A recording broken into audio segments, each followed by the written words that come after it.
ہجامہ کس وقت کروایا جائے؟ اور ابو موسیٰ اشعری نے رات کے وقت ہجامہ کروایا۔ ہجامہ جیسے کہ آپ کو معلوم ہے کہ جسم کے اندر کٹس لگائے جاتے ہیں اور پھر خون سک کیا جاتا ہے مخصوص طریقے سے، اور خاص طور پر جسم کے جس حصے میں خون کا دباؤ بڑھ جائے اور وہاں ورم محسوس ہونے لگے، پھولنے لگے، تو ایک خاص انداز سے جب وہ خون کھینچا جاتا ہے تو وہ ورم وغیرہ بھی ٹھیک ہو جاتے ہیں۔ عربوں کے یہاں ایک معروف طریقہ علاج تھا، اس سے بلڈ سرکولیشن میں بھی فائدہ ہوتا ہے۔ تو امام بخاری رحمۃ اللہ علیہ نے ابو موسیٰ اشعری کے رات کے وقت ہجامہ لگانے کی بات اس لیے کی کہ لوگوں کے ذہن میں یہ وہم نہ ہو کہ رات کو ہجامہ نہیں ہو سکتا۔ رات کو بھی ہو سکتا ہے، دن کو بھی ہو سکتا ہے، یہ کسی بھی وقت لگایا جا سکتا ہے۔ ہاں، یہ اطباء کا خیال ہے کہ مہینے کے پہلے حصے کی بنسبت پچھلے حصے میں ہجامہ زیادہ فائدہ دیتا ہے۔ یعنی چاند کے جو کیلنڈر ہوتا ہے نا، لونر کیلنڈر، اس میں چاند جب طلوع ہوتا ہے، یعنی پہلی رات کا چاند ہوتا ہے، تو 14ویں تک کی بجائے جب چاند جو ہے وہ ڈکلائن پہ ہو تو ان تاریخوں میں ہجامہ زیادہ بہتر ہوتا ہے۔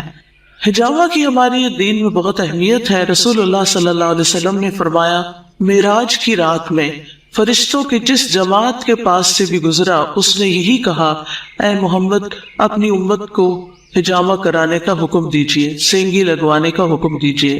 ابن عباس کہتے ہیں، نبی صلی اللہ علیہ وسلم نے احرام میں اور روزے کی حالت میں ہجامہ کروایا۔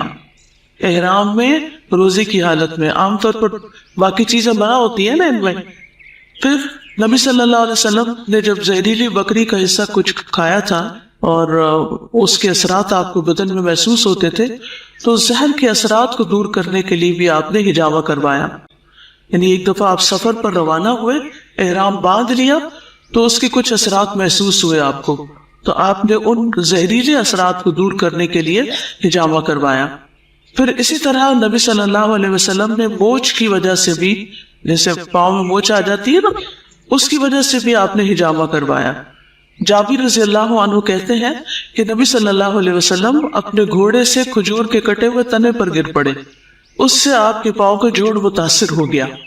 وکیع کہتے ہیں کہ حدیث کا مطلب یہ ہے کہ نبی صلی اللہ علیہ وسلم نے موچ کی وجہ سے سینگی لگوائی یا ہجامہ کروایا۔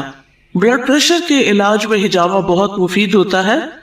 رسول اللہ صلی اللہ علیہ وسلم نے فرمایا، جب تم میں سے کسی کا خون بڑکنے لگے، یعنی جوش مارنے لگے، بلڈ پریشر ہو جائے، تو وہ ہجامہ کروائے، کیونکہ خون کے جوش مارنے سے آدمی کی موت واقع ہو سکتی، یعنی اتنا خطرناک ہے یہ۔ اب اس کے اوقات کون سے ہیں؟ بہترین تاریخیں سنن ابی داؤد کی روایت میں ہے، یعنی جو شخص چاند کی 17، 19 اور 21 تاریخ کو ہجامہ کروائے اسے ہر بیماری سے شفا ہوگی، یہ حدیث ہے۔ نبی صلی اللہ علیہ وسلم نے فرمایا، بہترین دن جس میں تمہیں ہجامہ کروانا چاہیے وہ چاند کا 17واں، 19واں اور 21واں دن ہے۔ میں معراج کی رات فرشتوں کے جس گروہ کے پاس سے بھی گزرا، اس نے یہی کہا کہ اے محمد، ہجامہ کروانے کا اہتمام ضرور کرنا، اور یہ سلسلہ صحیحہ کی حدیث ہے۔ ممنوع دن کون سے ہیں؟ سنن ابن ماجہ کی روایت ہے، آپ صلی اللہ علیہ وسلم نے فرمایا، اللہ برکت دے، جمعرات کو سینگی لگوایا کرو۔ ٹھیک ہے، اچھا یہ سینگی آپ کہہ رہے ہوں کہ کبھی میں ہجامہ کہتی ہوں، کبھی سینگی کیسی؟ سینگی کا لفظ ہے نا سینگ سے ہے۔ سینگ دیکھا جانور کے سر پہ ہارن سا ہوتا ہے، تو پہلے جو ہے وہ کپس کی بجائے سینگ یوز کرتے تھے، اور اس کے پیچھے جیسے ہول ہوتا تھا منہ سے خون کھینچتے تھے، تو یہ بھی ایک علاج کا طریقہ ہے۔ وہ خون پہ نہیں لگتا تھا، یعنی جیسے یہ یہاں سے اگر کھینچے اور وہ جسم کو یہ حصہ لگا ہو تو اس کے ذریعے سک کرتے تھے۔ سنن ابن ماجہ کی حدیث میں یہ بھی آتا ہے کہ کوشش کرو کہ بدھ، جمعہ، ہفتہ اور اتوار کے روز ہجامہ مت کرواؤ، اور پیر اور منگل کو ہجامہ کرواؤ، اس لیے کہ اسی دن اللہ نے ایوب علیہ السلام کو بیماری سے شفا عطا فرمائی، اور بدھ کے روز ان کو آزمائش میں مبتلا کیا تھا، اور کوڑ پن اور پلبیری بھی بدھ والے دن یا رات کو ظاہر ہوتی ہیں، یعنی اسکن کی جو ڈیزیزیں ہیں وہ عموماً انہی دنوں کو جاری ہوتی ہیں۔ رسول اللہ صلی اللہ علیہ وسلم نے فرمایا کہ نہار میں ہجامہ کروانا بہتر ہے، یعنی جب کچھ کھایا نہ ہو صبح کے وقت، اور اس میں شفا اور برکت ہے۔ یہ عقل بڑھاتا ہے اور حافظہ تیز کرتا ہے۔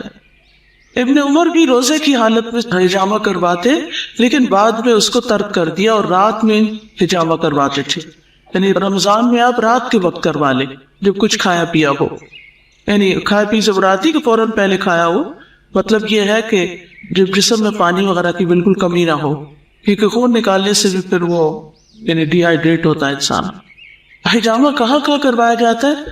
سر کے وسط میں، ٹھیک ہے۔ ابن عمر سے مروی وہ کہتے کہ آپ صلی اللہ علیہ وسلم اپنے سر میں ہجامہ کرواتے اور اسے ام مغیث کہتے۔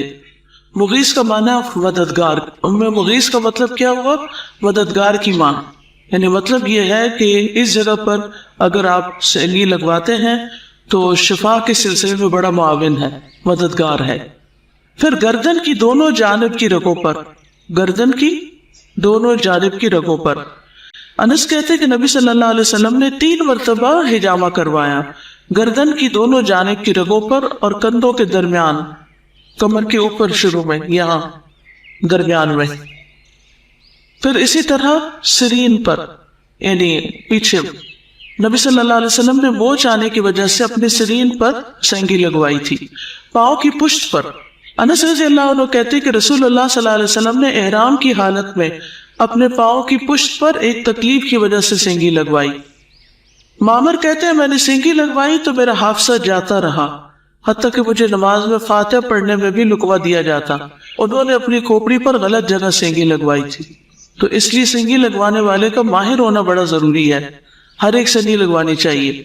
نافع کہتے کہ ابن عمر نے کہا کہ اے نافع میرے خون میں حدت پیدا ہو گئی ہے، اس لیے میرے لیے کوئی پسینے لگوانے والا تلاش کرو، ہو سکے تو نرم خو آدمی لانا۔ نرم خو، نرمی کرنے والا ڈاکٹر جو ہے وہ ویسے اس سے ملاقات کر کے آدھی تکلیف دور ہو جاتی۔ فرمایا عمر رسیدہ بوڑھا یا کم سن بچہ نہ لانا، یعنی ان ایکسپیرینس بھی نہ ہو اور بہت بوڑھا بھی نہ ہو۔ رسول اللہ صلی اللہ علیہ وسلم نے فرمایا جو ایسے ہی طبیب بن کر علاج کرے اور طب اور علاج معالجے میں مشہور نہ ہو تو وہ ذمہ دار ہے، یعنی اس سے پوچھ ہوگی کہ جس کو علاج کرنا آتا نہیں اور وہ خواہ مخواہ علاج کرنا شروع کر دے، پھر اگر اس سے کوئی غلطی ہو تو پھر اس کی پوچھ ہوگی۔ جابر رضی اللہ عنہ کہتے کہ ام سلمہ نے رسول اللہ صلی اللہ علیہ وسلم سے سینگی لگوانے کی اجازت چاہیے، یعنی خواتین بھی ہجامہ کروا سکتی، تو نبی صلی اللہ علیہ وسلم نے ابو طیبہ کو حکم دیا کہ انہیں سینگی لگوائے۔ راوی کہتے میرا خیال ہے کہ جابر کہتے ہیں کہ وہ ان کا رضاعی بھائی تھا یا نابالغ لڑکا تھا۔ بہرحال یہ ہے چند باتیں ہجامہ کے سلسلے میں۔